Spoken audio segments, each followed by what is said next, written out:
በስመ አብ ወወልድ ወመንፈስ ቅዱስ አሐዱ አምላክ አሜን። ንዓለማት ብፍቕሪ ዝምግብ ጥንቲ ዝነበረ ኣልፋ ዓለም ሕሊፉ ዝነብር ኦሜጋ መጀመርታን መወዳእታን ዘይብሉ ናይ ኣቦታትና ኣምላኽ ናይ ሰራዊት ጌታ ስለትኽንገር ዘይክእል ምሕረቱ ስለትኽንገር ዘይክእል ፍቕሩን ርህራሄኡን ክብርን ምስጋናን ኣምልኾን ውዳሴን ስግደትን ንዕኡ ንበይኑ ይግባእ። ንሱ ኣብ ተፀዋዓሉ ካብኡ ዘይትፍለ ቅድስተ ቅዱሳን ንጽሕተ ንጹሃን ኣቁራሪተ መዓት ናይ ሓዲስ ኪዳን ኩርቤል ዝኾነት ኣዴና ቅድስቲ ድንግል ማርያም ነቲ ኣማናዊ ዝኾነ ምግቢ ህይወት ነቲ ኣማናዊ ዝኾነ መስተ ህይወት ስለ ዝሃበትናን ዝወለደትናን ወዳ ጎይታናን መድሓኒናን ኢየሱስ ክርስቶስ ብዘኽበራን ብዘፍቀራን መጠን ክብርን ምስጋናን ንዓ ይግባእ። ኩሎም መላእክቲ ነቢያት ሃዋርያት ጻድቃን ሰማዕታት እግዚአብሔር ኣምላክ ብዝሃቦም ክብርን ማዕርግን ዝኸበሩን ዝተመስገኑን ይኹኑ። ዝኸበርኩም ህዝበ ክርስቲያን ከመይ ኣለኹም? ከመይ ቀኒኹም? ኣሜን። ስም ትልኡሉን ሕያውን ዝኾነ እግዚአብሔር ኣምላክና በኣና ብድኹማት ባሮቱ ዝኸበረን ዝተመስገነን ይኹን። ናይ ሎሚ መዘራረቢ ኣርእስትና ናይ ኣቦና ቅዱስ ዳዊት ኣቦና ዘመራይ ዳዊት ህይወት ብምልዓል ቅዱስ ዳዊት ብገዛእ ኣቦኡ ከይተረፈ ዝተረስዐ መንእሰይ ነበረ። ጓሳ ብምንባሩ ኣብ ዝሎ ኢሉ ዝሓተሉ ሰብ እኳ ይነበረን። ነገር ግን ምስናይ እዚ ንጹህ ልቢ ስለ ዝነበረ ብእግዚአብሔር ኣምላክ ዝተፈልጠ ነበረ። ሎምን ብዙሓት ሰባት ብእግዚአብሔር ዝፍለጡ ብሰባት እውን ዘይፍለጡ ኣዝዮም ብዙሓት እዮም። እቲ ዝበለጸ ግን ካብ 7 ቢልዮን ህዝቢ ዓለም ፈሊጥካ ክርስቶስ ግን ዘይፈልጠካ ካብ ምዃን 7 ቢልዮን ህዝቢ ዓለም ረሲዕካ እግዚአብሔር ኣምላክ ክፈልጠካ ይበልጽ። ስለዚ ክቡር ቅዱስ ዳዊት ብኣቦኡ ቤት ከይተረፈ ዝተረስዐ ጓሳ ነበረ። ምስናይ ዝግና ንጹህ ልቢ ስለ ዝነበሮ እግዚአብሔር ኣምላክ ግን ዓይንቱ ኣብ ክቡር ቅዱስ ዳዊት ነበረ። ኣብ ቀዳማይ ሳሙኤል ምዕራፍ 16:7 ከም ዝብል ሃይለ ቃል ኣሎ። ሰብ መልክዕ ዝርኢ እግዚአብሔር ኣምላክ ግን ልቢ ዝርኢ ዝብል ሃይለ ቃል ኣሎ። ብሓቂ ደቂ ሰባት ቁመና፣ መልክዕ፣ ቁንጅና ከምኡውን ህቡብነት ሃብቲ ዝርኢ ነገር ግን እግዚአብሔር ኣምላክ ዝርኢ ንጹህ ልቢ እዩ። ስለዚ ቅዱስ ዳዊት ንጹህ ልቢ ነበሮ። ቅዱስ ዳዊት ንኣምላኽ ዘሐጉስ ልቢ ነበሮ። ካብ ክቡር ቅዱስ ዳዊት ንምሃሮ ነገር እንተሃልዩ ንጹህ ልቢ ምንባሩ ንጹህ ልቢ ምህላው እዩ። ስለዚ እግዚአብሔር ኣምላክ ኣብ ትሑታት ቦታ ኣለዎ፣ ኣብ ትሑታት ዕላማ ኣለዎ። ስለዚ ልብና ንጹህ እንተኾይኑ ከም ክቡር ቅዱስ ዳዊት ብእግዚአብሔር ኣምላክ ዝተመረጽና ክንከውን ኢና። ስለዚ ኣቦና ቅዱስ ዳዊት ትሑትን ኣብ ቅድሚ እግዚአብሔር ኣምላክን ንጹህን ነበረ። እቲ ካልኣይ ድማ ኣቦና ክቡር ቅዱስ ዳዊት እንሆ ኣዝዩ እምነት ዝነበሮ ሰብ ነበረ። ኣዝዩ እምነት ዝነበሮ ሰብ ነበረ። በዚ ሰዓት እዚ ዓለምና ጠፊእዋ ዘሎ ነገር እንተሃልዩ ካብ ቤተ ክህነት ክሳብ ቤተ መንግስቲ እምነት እዩ። እምነት ዘለዎ ሰብ ኣብዚ ዓለም እዚ ክትረክብ ኣዝዩ ከቢድ እዩ። ኩሉ ተጠራጣሪ እንዳኾነ ይመጽእ ኣሎ። ኩሉ በለጸኛ እንዳኾነ ይመጽእ ኣሎ። ኩሉ ናይ ገዛ ርእሱ ፍትወት፣ ናይ ገዛ ርእሱ ስልጣን፣ ናይ ገዛ ርእሱ ሓሳብን ናይ ገዛ ርእሱ ምኞትን ዝሕሉ ኮይኑ ኣሎ። ስለዚ ካብ ክቡር ቅዱስ ዳዊት እንመሃሮ ነገር እንተሃልዩ ፍጹም እምነት፣ ፍርሒ ዘይብሉ እምነት ከም ዝነበሮ እዩ። ነዚ ነገር ዝገንዘብና ክንገብር እግዚአብሔር ኣምላክ ክመርፀና ኣለዎ። ወገናት ኣብዚ ሰዓት እዚ እምነት ዘለዎ ሰብ ምርካብ ኣዝዩ ከቢድ እዩ። ብሓቂ ወዲ ሰብ ናብ ዓለም ዝተመልሰስ ይብል እቲ ቃል እምነት ዘለዎ ሰብ ኮን ክረክብ ድዩ ይብለና። ኣዝዩ ከቢድ ወገናት። ኣብዚ ሰዓት እዚ እምነት ዘለዎ ከም ክቡር ቅዱስ ዳዊት ፍጹም እምነት ዘለዎ ሰብ ክትረክብ ኣዝዩ ከቢድ እዩ። ስለዚ ካብ ኣቦና ክቡር ቅዱስ ዳዊት ንምሃሮ ነገር እንተሃልዩ እምነት ምህላው እዩ። ኣብዚ ግን ክንርድኦ ዝግባአና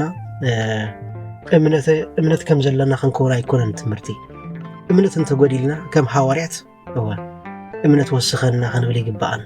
ጎይታይ እምነት ወስኸና ክንብል ይግባአና። ኣቱም ጎደሎ እምነት ምስ በሎም እንታይ ኢሎሞ?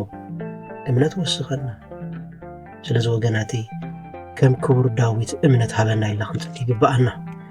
ኣብ ቀዳማይ ሳሙኤል ምዕራፍ 17:37 ከምዚ ይብል ኣቦና ክቡር ቅዱስ ዳዊት የቕሬታ ካብ ኣንበሳን ድብን ዘድሓነኒ እግዚአብሔር ኣምላክ ካብዚ ፍልስጤማዊ እዚ ከዓ ከድሕነኒ ብምባል ምስቲ ንጉዕ ዝኾነ ክሳብ 3 እመት ዝቕመቱ ጉይላድ ገጥም ከሎ ንሆ ብእምነት ንሆ ወዲ 12 ዓመት ብላቴና እንዳሃለዎ ከሎ ብእምነት ምስቲ ንጉዕ ሰብ ተጋጠመ። ንሆ ድማ ኣቦና ክቡር ቅዱስ ዳዊት ብእምነት ንጉይላድ ሰዓሮ ብሓንቲ ፀፀር ነቲ ንህዝቢ እስራኤል ብምሉኦም ብድምፁ ዘርዕድ ዝነበረ ጉይላድ ብሓንቲ ቅፅበት ብሓንቲ ፀፀር ናብ መሬት ራዕ ኢሉ ከም ዝወድቕ ገበሮ። እዚ ድማ ካብ ፍጹም እምነት ዝርከብ ፍረ እዩ። ስለዚ ካብ ኣቦና ቅዱስ ዳዊት ንምሃሮ ነገር እንተሃልዩ ንሆ ፍርሒ ዘይብሉ እምነት ነበሮ።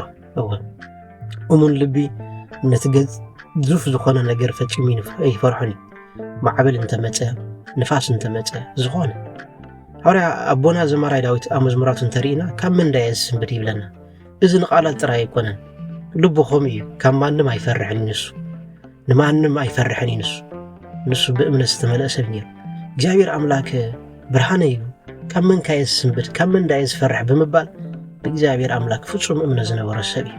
ስለዚ ካብ ኣቦና ክቡር ቅዱስ ዳዊት ንምሃሮ ነገር እምነት ኣብ ልዕሊ ፍርሒ ረጊፁ ዝኸይድ እምነት ከም ዝነበሮ፣ ከምኡውን ከም ሳልሳይ ነገር ንሪኦ እንተሃልዩ ሓቀኛ ዕርክነት እዩ።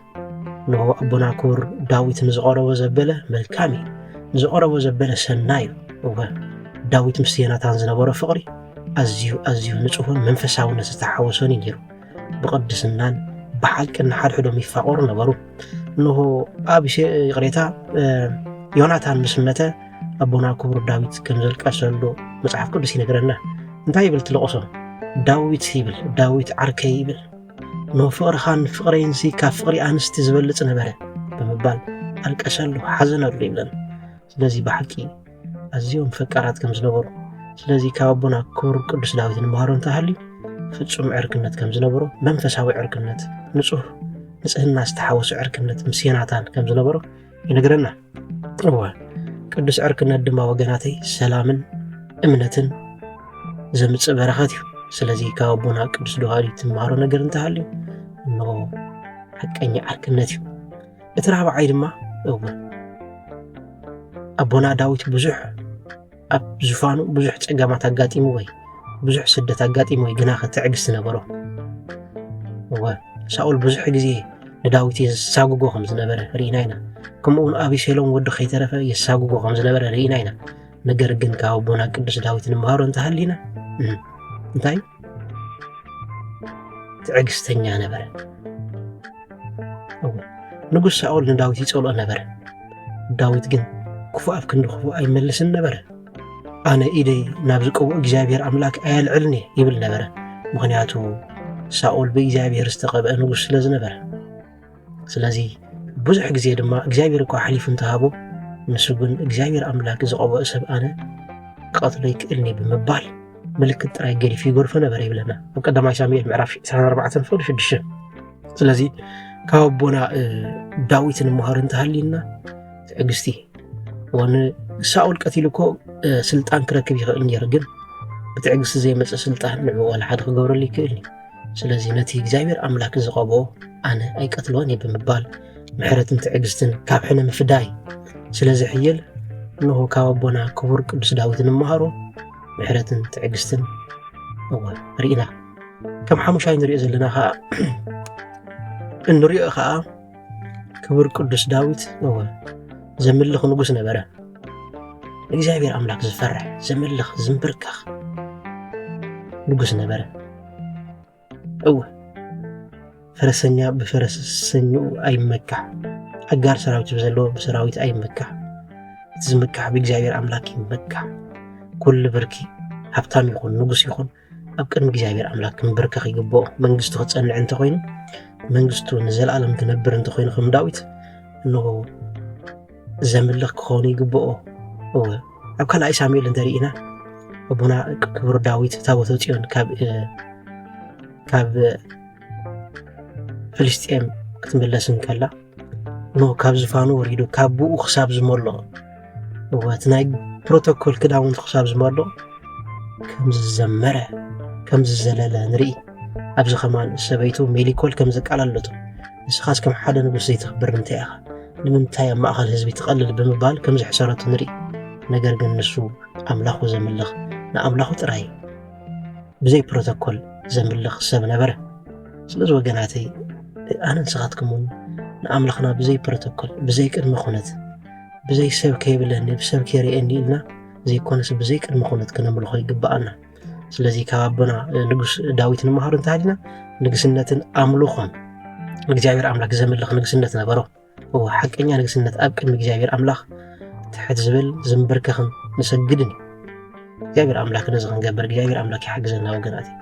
ከምኡ እውን ካብ ቅዱስ ክቡር ዳዊት ንምሃሮ ነገር እንተሃልዩ መብፅዓ ዘለኣለማዊ መንግስቲ ኣምላኽ ምስ ቅዱስ ዳዊት ቃል ኪዳን ኣተወ ዝፋኑ ንዘለኣለም ከም ዝጸንሕ እዚ ድማ ኣብ ጎይታናን መድሓኒናን ኢየሱስ ክርስቶስ ተፈጸመ።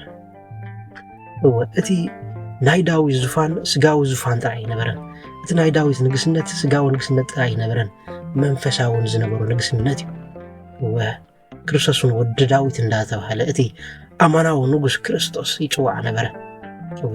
ብወዱ ዝኾነ ዳዊት ብንጹህ ልቢ ዝኾነ ዳዊት ክፅዋዕ መረፀ፣ ወዲ ዳዊት ተባሃለ። ስለዚ መብፃዕ ዘለኣለማዊ ንግስነትን ዳዊት ነቲ ምድራዊ ንጉስ ጥራይ ዘይኮነ ዝነበረ ዘለኣለማዊ መንግስቲ ክወርስ ዘህንጠ ንጉስ ከም ዝነበረ ማለት እዩ። ስለዚ ምስ እግዚአብሔር ኣምላክ ቃል ኪዳን ዝነበሮ ከም ዝነበረ ካብ ክቡር ቅዱስ ዳዊት ንምሃር ኣነ ንስኻትኩምና ብሰዓት እዚ ስኢናዮ ዘለና እዚ እግዚአብሔር ኣምላክ ቃል ኪዳን ዝኣተወልና እንታይ እዩ? እግዚአብሔር ኣምላክ እናሓቶ ነገርስ እንታይ እዩ? እዚ ኣብ ህይወትና ክንተገብሮ ዝግባአና እዩ። ምስ እግዚአብሔር ኣምላክ ጥቡቅ ዝምድና ብምህላው ኣብ ህይወትና ቃል ከኣትወልና ኣብ ህይወትና ተስፋን ጽንዓትን ክህልወና ማለት ምስ እግዚአብሔር ኣምላክ ዝተኣሳሰረ ልቢ ክህልወና ኣለዎ። ስለዚ ተስፋ ኣምላኽ ዘለኣለማዊ ነዚ ድማ ክቡር ቅዱስ ዳዊት ነዚ ዘለኣለማዊ ዝኾነ መብፅዓታት ብእግዚአብሔር ኣምላክ ተቐቢሉ እዩ። ብእምነትን ብተኣዛዝነትን ድማ ክሳብ መወዳእታን እግዚአብሔር ኣምላክ ኣገልገለ። ከምኡውን ካብ ክቡር ቅዱስ ዳዊት ንምሃሮ ነገር እንተሃልዩ ናይ ክቡር ቅዱስ ዳዊት ህይወት ቅድስና ጥራይ ነበረን። ኣብ መንጎውን ውድቀት ነይሩ እዩ፣ ግን ነቲ ውድቀት ብንስሓ ይትክኦ ነበረ። ዳዊት ምስ ባትሴባ ትበሃል ሓጢኣት ከም ዝገበረ ከም ዝደቀሰ ንፈልጥ ኢና። ነቢይ ናታን ምስ ገንሑ ግና ዳዊት ብኸየን ተነስሐን ከምዚ ኢሉ ድማ ናብ ኣምላኽ ጸለየ። ምስ ሓጢኣት ምስ ሰርሐ ኣዝዩ ካብ እግዚአብሔር ኣምላክ ከም ዝወደቐ ምስ ዘከረ ኣብ መዝሙረ ዳዊት ምዕራፍ 51 ፍቅዲ 10 ከምዚ ኢሉ ጸለየ። ኣምላኽ ንጹህ ልቢ ፍጠረለይ ኣብ ውሽጠይ ድማ ቁኑዕ መንፈስ ክሓድስ። ዝሙት ነቲ ኣብ ውሽጥና ዘሎ ቅዱስ መንፈስ ዝማህመን እዩ። ስለዚ ክቡር ቅዱስ ዳዊት ነዚ ነገር እዚ ምስ ሰርሐ ኣምላኽ ንጹህ ልቢ ፍጠረለይ። ዝሙት እንዳገበርካ ንጹህ ልቢ ኣለኒ ክትብል ጌጋ እዩ። እንዳተጻረፍካ ንጹህ ልቢ ኣለኒ ክትብል ጌጋ እዩ ወገናት። ስለዚ ሓጢኣት ምስ ሰርሐ ነዚ ጸሎት ዝጸለዮ ኣምላኽ ንጹህ ልቢ ፍጠረለይ ኣብ ውሽጠይ ድማ ቁኑዕ መንፈስ ክሓድስ። መዝሙረ ዳዊት ምዕራፍ 51 ፍቅዲ 10 ቅዱሳን ፍጹማት ኮይኖም ኣይኮኑ ናብ እግዚአብሔር ኣምላክ ቀሪቦም ምስ ጉድለቶም እዮም ቀሪቦም ተነሲሖም ተንበርኪኾም ሰጊዶም ተጣዒሶም እግዚአብሔር ኣምላክ ከዓ ንተሰብረ ልብን ንስተጣዓሰ ልብን ይቕረ ዝብል ኣምላኽ እዩ። ስለዚ ካብ ኣቦና ዳዊት ንምሃሮ ነገር እንተሃልዩ ውድቀትን ንስሓን እዩ። ከምኡውን ካብ ኣቦና ዳዊት መበል ሻሙናይ ንምሃሮ ነገር እንተሃልዩ ዳዊት ጸሓፊ መዝሙር ነበረ። ዳዊት ዘማራይ ነበረ። ዳዊት ደራሲ ነበረ። ብመዝሙር ንእግዚአብሔር ኣምላኩ ዘመስግን መዝሙራት ከዓ ንኹሉ ወለዶ ቀይሕ ከይበለ ጸሊም ከይበለ ጻዕዳ ከይበለ ንኹሉ ዝጸናንዕ ኮይኑ ኣሎ መዝሙር ማለት እዩ። በዚ ኣጋጣሚ በዚ ትምህርቲ ዝኾነ መሓላልፎ እንደሊ መዝሙር ዳዊት ከነነብብ ይግባአና። ኣብ መዓልታዊ ህይወትና ኣብ መዓልታዊ ናብራና ኣብ ምድቃስና ኣብ ምትሳእና መዝሙር ዳዊት ነንብብ ሓደራ። ኣብኡ ዘሎ ንህይወትና ዝምልስ ኩሉ ነገር ኣሎ። ንህይወትና ንስጋውን መንፈሳውን ናብራናን ዝምልስ ሓቅታት ስለ ዘሎ ኩሉ ግዜ መዝሙር ዳዊት ከነንብብ ይግባአና። ኣብ መዝሙር ዳዊት ንገዛእ ርእስኻ ኢኻ ትረክብ። ኣብኡ ሓጎስ ኣሎ፣ ኣብኡ ፍርሒ ኣሎ፣ ኣብኡ ንስሓ ኣሎ፣ ኣብኡ ተስፋ ኣሎ፣ ኣብኡ ምውዳቕ ኣሎ፣ ኣብኡ ምትሳእ ኣሎ። ስለዚ ኣብ መዝሙር ዳዊት ንገዛእ ርእስና ስለ ንረክብ ናይ ህይወትና መምርሒ ጌርና ኩሉ ግዜ ከነንብቦ ይግባአና። ከምኡውን ካብ ኣቦና ዳዊት መበል ታሽዓይ ንምሃሮ ሓዘን እዩ። ኣቦና ዳዊት ከም ኩሉ ሰብ ብሓጎስ ጥራይ ኣይኮነን ዝነብር ዝነበረ ሓዘን ዘጋጠሞ ኣቦ ነበረ። ኣቤሴሎም ወዱ ምስ ክፉኣት ሰባት ብምምካር ናይ ኣቦኡ ዙፋን ተፈታተነ። ነቦኡ ድማ ካብ ዙፋኑ ኣባረሮ ይብለና። ነገር ግን እቲ ንኣቦኡ ዝረግም እቲ ንኣቦኡ ካብ ዙፋኑ ዘውድቕ ጽቡቕ ስለ ዘይገጥሞ ኣቤሴሎም ዕጩኡ ሞት ኮነ። ኣቤሴሎም ብሰራዊት ዳዊት ተቐትለ። ኣብ ሰዓት ድማ ኣቦና ዝማራይ ዳዊት ኣዝዩ ሓዘነ። ካልኣይ ሳሙኤል ምዕራፍ 18 ፍቕዲ 33 ኣቤሴሎም ወደይ ወለደይ ኣምላኽ ብኻ ቅድሚኻ ጌርኒ ቅድሚኻ ብኻ መትኩ ብምባል ኣልቀሰሉ። ካብዚ ንምሃሮ እንተሃሊና ኸዓ ኣብ ቃዝንዛው እንተኾነ ልቢ ዳዊት ብፍቕሪ መሊእ ነበረ። ብፍቕሪ እግዚኣብሔር ኣምላክ መሊኡ ነበረ። ስለዚ ኣቦና ዳዊት ከም ኩሉ ሰብ ሓዘን ዝነበረ ሰብ ነበረ። ነገር ግን ኣቦኡ ወዱ እኳ እንተዓመፀ ወዱ እኳ ካብኡ እንተዓለወ ንወዱ ብዝጠፍኦ ይጥፋእ ኢሉ ኣይፈረዶን። ብኻ ቅድሚኻ ጌርኒ ብምባል ሓዘነሉ። ብዓስራይ ንሪኦ ነገር እንተሃሊኻ ኣቦና ክቡር ዳዊት እግዚኣብሔር ኣምላክ ካብ ዝመጎሶ እግዚኣብሔር ኣምላክ ካብ ዝሓርዮ ነገር እንተሃልዩ ከም ልበይ ዝብል ማዕርግ ሃቦ።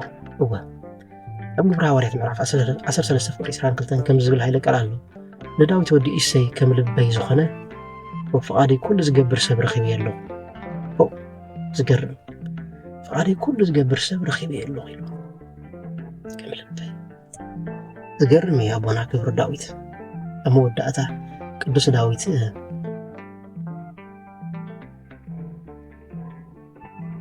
ካብ ምንታይ መፂኡ ብዘየገድስ ካብ ጉስነት ክኾን ይኽእል ካብ ዝተፈላለየ ግን ብትሕትናን ብፍቕርን ብንጽህናን ዝተመልአ ሰብ ዝነበረ ኣነ ንስኻትኩም ካብ ዝተፈላለየ መገዲ ክመጽእ ንኽእል ንኸውን። ስለዚ ከም ክቡር ቅዱስ ዳዊት ብትሕትና እንተተመላሊስና ኣዕሚቕና ኣምልኽና እንተኣምሊኽና ካብ ልቢ እንተተነሲሒና እግዚኣብሔር ኣምላክ ከም ልቡ እንኾነሉ ሰባት ክንከውን ኢና ማለት እዩ። ስለዚ በዚ ናይ ዳዊት ቃል ንጸሊ እግዚኣብሔር ኣምላክ ጓሳያይ እዩ ዝጎድለኒ የለን ብምባል እግዚኣብሔር ኣምላክ ወትር ጊዜ ነኽብሮ። ብእምነት ብትብዓቱ ብንስሑ ብንጽህ ልቢ ንክርስቶስ ንእግዚኣብሔር ኣምላክ ዘኽበረ ክቡር ቅዱስ ዳዊት እሞ ካብ ኣቦና ክቡር ቅዱስ ዳዊት ንመሃሮ ነገር እንተሃልዩ እዞም ክንሪኦም ፀርሐና 10 ነገራት እዮም። ዝነበረና ጊዜ ባሪኾም ቀዲሱን ስለ ዝሃበና ክብርን ምስጋናን ኣምልኾን ውዳሴን ስግደትን ንዕኡ ነበይኒ ይግባእ። ወስብሐት ለእግዚአብሔር።